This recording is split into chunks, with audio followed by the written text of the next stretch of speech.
Listen, there are a lot of different types of trusts out there. There are irrevocable trusts that actually do have the result of losing control.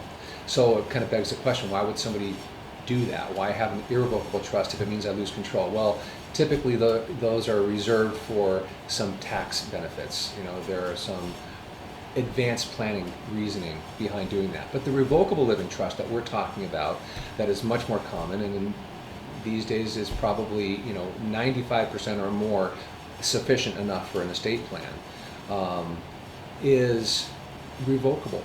It is changeable. So if I do a trust, and I'm the trustor and the trustee and the beneficiary, right? I'm all those roles. In order to have the benefit of a trust and avoid probate, I need to fund it. I have to move assets into it. So, for example, the way I owned my home prior to doing a trust would be my name as an individual. Well, now that I have a trust, it's owned by me as trustee of my trust. It's an actual titling change, kind of a formality, but a critically important one. Now I've funded the trust. But just because of that titling change doesn't mean I enjoy an ounce less control over that house or what I do with it.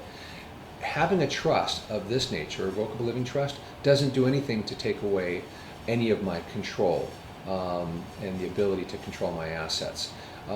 In fact, those assets I don't file a separate tax return for a living trust, whereas these irrevocable trusts that have these tax benefits have to have their own tax ID number. A living trust is and by design, a much simpler process.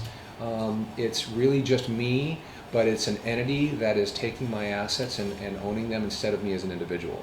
But since I'm in charge, I'm the trustee of it, nothing changes in the way of control.